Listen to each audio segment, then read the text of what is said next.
Assalamualaikum warahmatullahi wabarakatuh. Perkenalkan, kami dari kelompok 7 akan mempresentasikan hasil diskusi kelompok kami yang berjudul Investasi Sisa Usaha dengan Menerapkan Metode Topsis, SAW, dan WP. Sebelumnya, izinkan kami untuk memperkenalkan diri. Saya selaku moderator, saya Aulia Wanda. Kemudian ada rekan saya Nahda Mesasani, Nur Syahida, dan juga Sifa Miftahur Rahmi. Baik, adapun pembahasan yang akan kita bahas pada kesempatan kali ini yaitu yang pertama, metode Topsis. Di mana metode Topsis ini yaitu membandingkan setiap alternatif dengan alternatif terbaik dan alternatif terburuk. Kemudian yang kedua yaitu metode SAW yang dikenal dengan istilah metode penjumlahan terbobot. Kemudian metode WP itu menggunakan perkalian untuk menghubungkan nilai atribut atau kriteria. Dan selanjutnya yaitu contoh penerapan dari ketiga metode tersebut.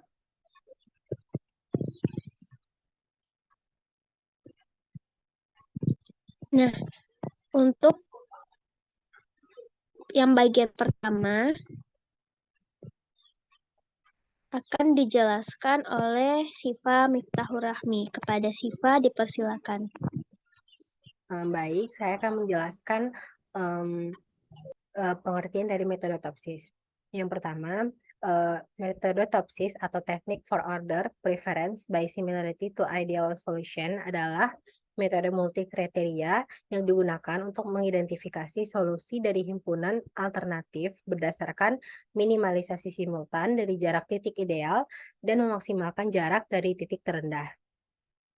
Kemudian, langkah-langkah dari metode Topsis itu sendiri, yang pertama, menentukan terlebih dahulu matriks keputusan yang ternormalisasi atau yang dilambangkan dengan huruf R, seperti dengan persamaan di bawah, di mana XIJ-nya itu merupakan rating kinerja alternatif ke I terhadap atribut ke J. Sedangkan untuk RIJ adalah elemen dari matriks keputusan yang ternormalisasi. Langkah yang kedua, menentukan matriks keputusan yang ternormalisasi terbobot atau dilambangkan dengan Y, seperti persamaan di bawah. Keterangannya, di mana WJ adalah bobot dari kriteria ke J, sedangkan YIJ adalah elemen dari matriks keputusan yang ternormalisasi terbobot. Langkah ketiga, menentukan matriks solusi ideal positif yang dilambangkan dengan A berpangkat positif dan matriks solusi ideal negatif yang dilambangkan dengan A berpangkat negatif seperti persamaan di bawah.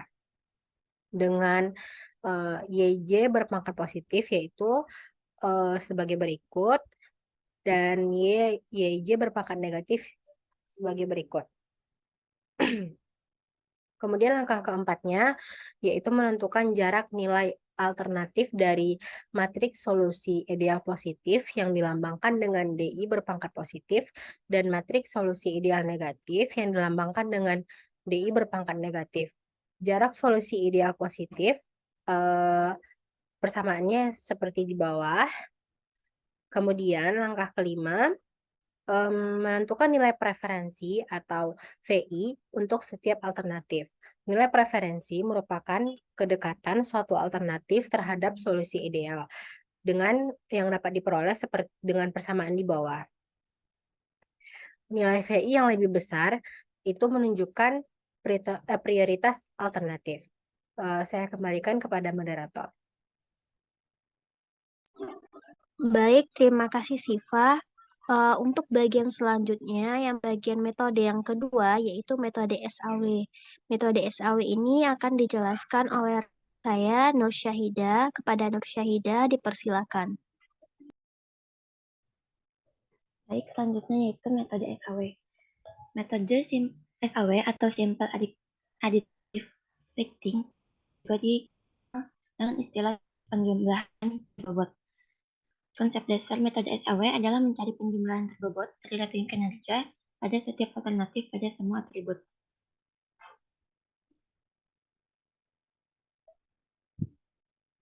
Langkah kerja metode SAW yang pertama yaitu melakukan normalisasi matriks berdasarkan persamaan yang disesuaikan dengan jenis atribut keuntungan ataupun atribut biaya.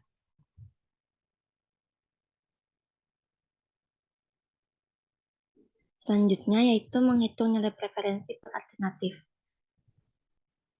Di mana nilai yang lebih besar mengindikasikan bahwa alternatif terpilih sebagai solusi.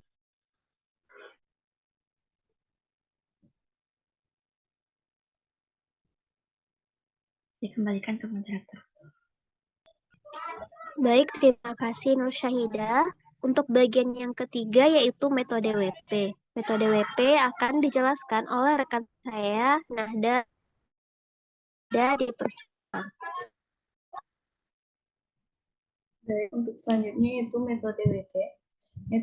Metode weighted product atau WP menggunakan perkalian untuk menghubungkan nilai atribut kriteria, di mana nilai setiap atribut harus dipangkatkan terlebih dengan bobot atribut atau kriteria yang bersangkutan.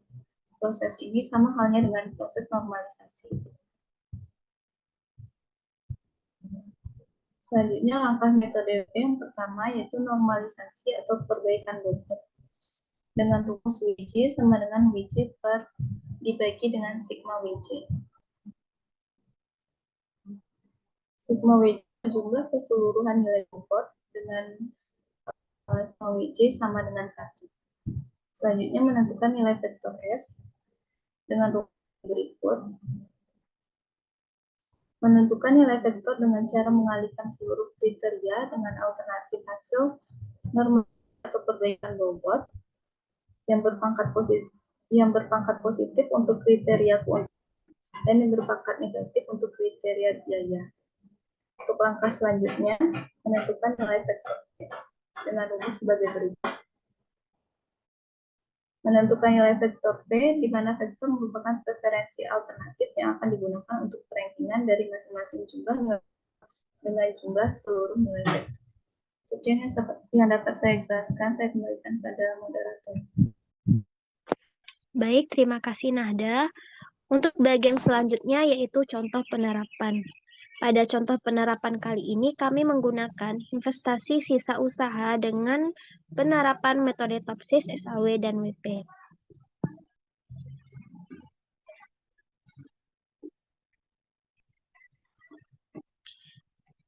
Pada kasus yaitu di mana sebuah PT yang bernama PT ABC adalah perusahaan di bidang consumer good yang akan menginvestasikan sisa usahanya dalam 1 tahun. Beberapa alternatif investasi akan diidentifikasi. Pemilihan alternatif terbaik ditujukan selain untuk keperluan investasi, juga dalam rangka meningkatkan kinerja perusahaan ke depan. Terdapat 5 kriteria yang dijadikan acuan dalam pengambilan keputusan, yaitu untuk yang pertama yaitu C1, merupakan harga sebagai cost. Yang selanjutnya yang C2 yaitu nilai investasi 10 tahun ke depan, itu benefit. Kemudian C3 yaitu daya dukung terhadap perusahaan, itu benefit, di mana memiliki kriterianya itu untuk 1 kurang mendukung, 2 cukup mendukung, 3 mendukung, dan 4 sangat mendukung. Kemudian untuk C4 yaitu prioritas kebutuhan sebagai cost dengan 1 yaitu kurang berprioritas, 2 cukup berprioritas, 3 berprioritas, dan 4 sangat berprioritas. Selanjutnya yaitu C5 yang merupakan ketersediaan atau kemudahan, merupakan benefit dengan 1 yaitu sulit diperoleh, 2 cukup mudah diperoleh, dan 3 sangat mudah diperoleh. Selanjutnya yaitu untuk C6, di mana C6 ini merupakan nilai tukar rupiah, itu adalah cost. Kemudian C7 adalah nilai inflasi, yaitu juga cost. Dan untuk C8 itu adalah nilai suku bunga, juga sebagai cost.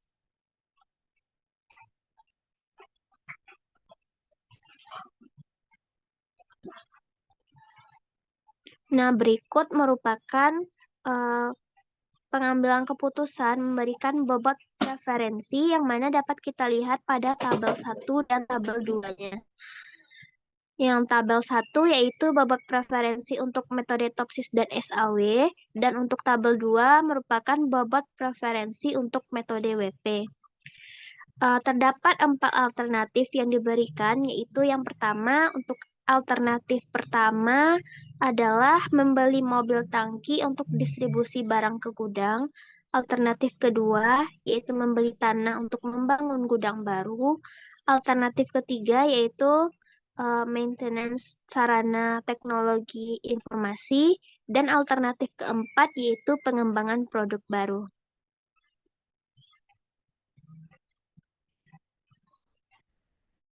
Nah, berikut ada matriks keputusan beserta bobotnya, di mana dapat kita lihat pada tabel 3, yaitu matriks keputusan beserta bobot untuk metode Topsis dan SAW, dan untuk tabel 4, yaitu matriks keputusan beserta bobotnya untuk metode WP. Untuk mencari hasil dari keputusan dengan menggunakan metode Topsis, SAW, dan WP, akan kita hitung menggunakan software Excel.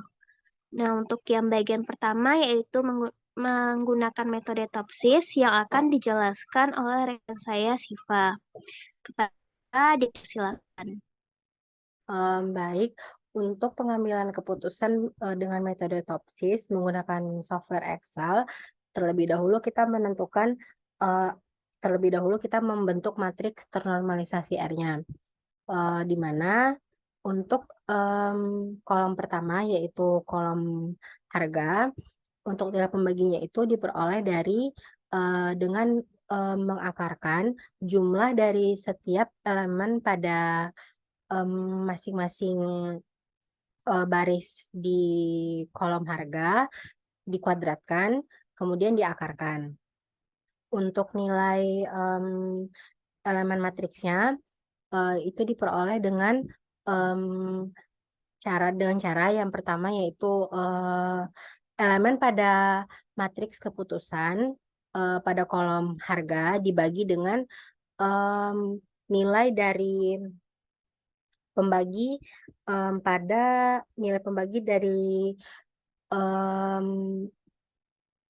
kolom harga itu sendiri. Begitu seterusnya hingga kriteria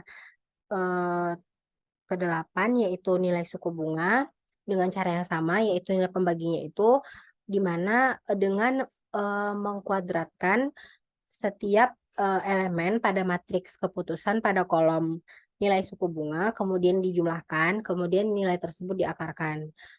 Untuk nilai dari elemen matriks ternormalisasi R-nya itu dengan cara yaitu nilai dari elemen pada matriks keputusan pada kolom nilai suku bunga dibagi dengan nilai pembagi pada matriks ternormalisasi R untuk kriteria suku bunga. Selanjutnya dibentuk matriks ternormalisasi terbobot Y. Untuk nilai dari ataupun elemen dari matriks ternormalisasi terbobot Y itu, cara memperolehnya yang pertama untuk kolom harga yaitu di mana bobot dari kriteria harga dikalikan dengan nilai elemen pada matriks ternormalisasi R pada baris pertamanya. Begitu seterusnya sampai dengan untuk kriteria ke-8 caranya sama, yaitu untuk elemen dari kriteria nilai suku bunga, cara memperolehnya itu untuk baris pertamanya yaitu dengan mengkalikan nilai elemen pada nilai bobot dari nilai suku bunga itu sendiri dengan nilai elemen pada baris pertama pada matriks ternormalisasi R. Selanjutnya yaitu menentukan matriks untuk solusi ideal positif, di mana elemen dari matriks solusi ideal positif ini diperoleh jika atributnya itu adalah cost, yaitu seperti harga, eh, kriteria harga memiliki atribut cost, maka untuk nilai dari pada elemen pada matriks solusi ideal positifnya akan diambil nilai bobot yang paling minimum. Sedangkan jika kriterianya itu memiliki atribut benefit seperti pada kriteria yang kedua, yaitu kriteria nilai investasi 10 tahun ke depan memiliki atribut benefit, maka untuk nilai elemen dari matriks solusi ideal positifnya akan diambil bobotnya itu nilai elemen pada matriks ternormalisasi terbobotnya itu akan diambil yang maksimum. Begitu seterusnya hingga kriteria nilai suku bunga, di mana nilai suku bunga ini memiliki atribut cost atau biaya, maka untuk nilai elemen dari matriks solusi ideal positifnya itu akan diperoleh dengan mengambil nilai elemen dari matriks ternormalisasi terbobot Y-nya itu yang paling minimum. Kemudian untuk nilai dari setiap elemen pada matriks solusi ideal negatif itu kebalikannya, di mana apabila kriterianya itu memiliki atribut biaya seperti pada kriteria 1 yaitu kriteria harga, atributnya itu biaya ataupun cost, maka untuk elemen dari matriks solusi ideal negatifnya itu akan diambil nilainya itu dari nilai yang paling maksimum pada elemen matriks ternormalisasi terbobot Y. Begitu seterusnya hingga kriteria terakhir yaitu kriteria nilai suku bunga, di mana kriteria nilai suku bunga ini memiliki atribut biaya ataupun cost. Oleh karena itu, untuk nilai elemen dari matriks solusi ideal negatifnya akan diambil dari nilai elemen yang paling maksimum pada matriks ternormalisasi terbobot Y, yaitu sebagai berikut nilainya. Kemudian langkah selanjutnya kita menentukan jarak antara nilai terbobot terhadap solusi ideal positif dan negatif yang dilambangkan dengan D1 positif hingga 4. Kemudian yang kedua yaitu D1 negatif hingga D4 negatif. Nilainya itu cara memperolehnya yaitu dengan mengakarkan nilai dari mengakarkan setiap elemen dari matriks untuk solusi ideal positifnya itu cara memperolehnya dengan mengakarkan nilai dari setiap elemen pada matriks solusi ideal positif, kemudian dikurangkan dengan nilai dari elemen pertama pada matriks ternormalisasi terbobot Y, baru dikuadratkan. Begitu seterusnya sampai nanti dengan kita memperoleh solusi ideal positif yang keempat. Caranya juga sama, yaitu dengan mengakarkan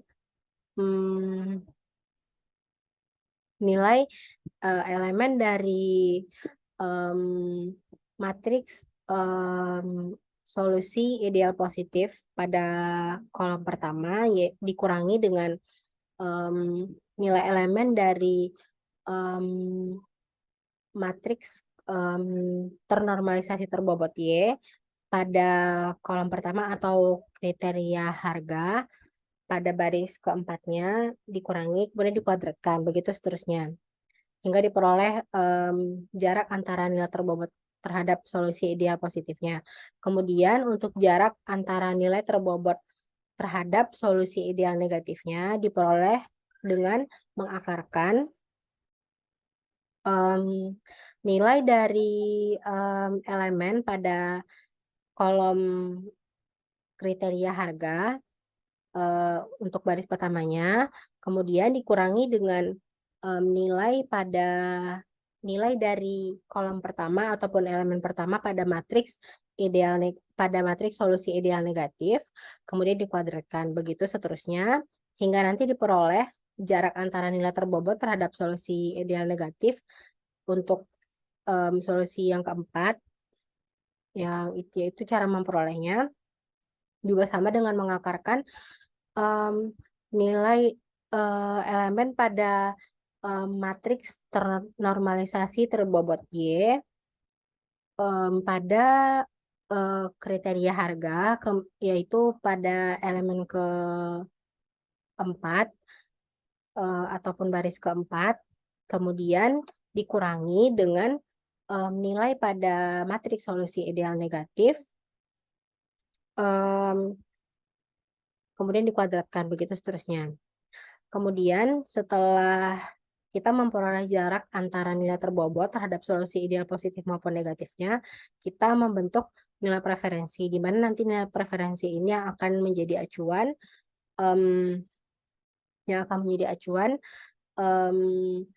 yang mana keputusan yang akan diambil. Cara memperolehnya untuk nilai preferensi yang pertama, yaitu di mana nilai pada elemen ataupun nilai jarak antara nilai terbobot terhadap solusi ideal positif dibagi dengan jumlah dari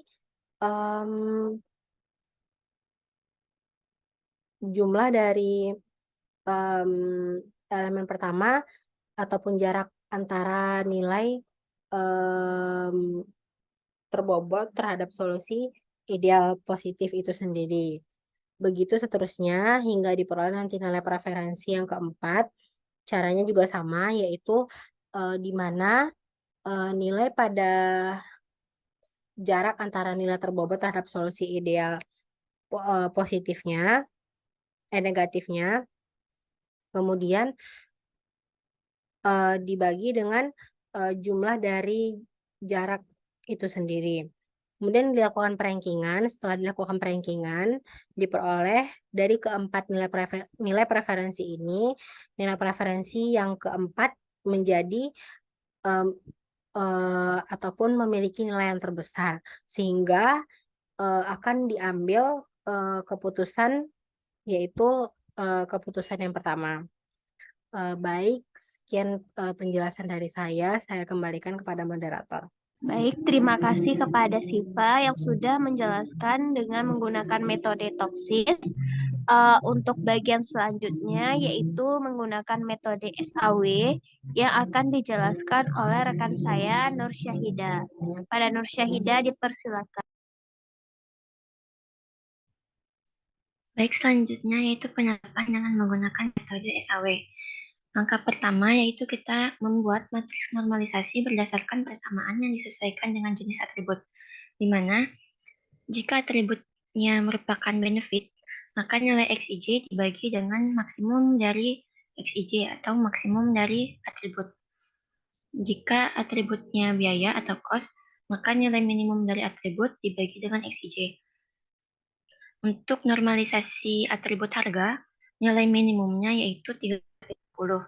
Jadi matriks kolom ke-1 baris ke-1 yaitu nilai minimum 350 dibagi 420 sehingga dihasilkan hasil berikut. Begitu seterusnya sehingga ke atribut suku bunga, nilai suku bunga. Selanjutnya, langkah kedua yaitu menghitung nilai preferensi per alternatif, yaitu dengan mengalihkan nilai bobot dengan matriks data ternormalisasi. Dengan menggunakan Excel bisa menggunakan fungsi MMULT, yaitu matriks perkalian matriks, antara matriks data ternormalisasi R dengan bobot. Sehingga dihasilkan hasil berikut pada tabel nilai keputusan, di mana nilai preferensi yang lebih besar menunjukkan prioritas alternatif. Dari keempat nilai keputusan, nilai keputusan terakhir merupakan nilai keputusan terbesar, sehingga disimpulkan bahwa keputusan keempat atau alternatif pengembangan produk baru merupakan pilihan terbaik karena memiliki nilai preferensi yang paling besar. Saya kembalikan ke moderator. Terima kasih, Ida. Untuk bagian selanjutnya yaitu menggunakan metode WP yang akan dijelaskan oleh rekan saya, Nahda. Kepada Nahda, dipersilakan. Baik, untuk selanjutnya penerapan metode WP. Langkah pertama yaitu normalisasi kriteria dari masing-masing bobot. Di sini terdapat bobot untuk masing-masing atribut C14, C23, C32, dan seterusnya. Untuk jumlah dari bobot ini adalah 1, dan untuk normalisasi bobot ini menggunakan rumus setiap bobot dibagi dengan jumlah dari masing-masing bobot atribut. Di sini W1-nya 0,1739, W2-nya 0,1304, dan seterusnya hingga W8. Kedua yaitu menentukan nilai vektor S dengan cara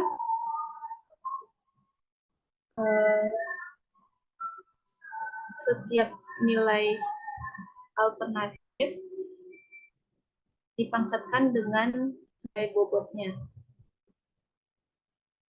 lalu dikalikan untuk C1 hingga C8, sehingga dihasilkan nilai vektor S 0,1214, untuk S2 0,0899, S3 0,0977, dan S4-nya 0,1237. Selanjutnya, setelah didapatkan nilai vektor S, maka menentukan nilai vektor V dengan rumus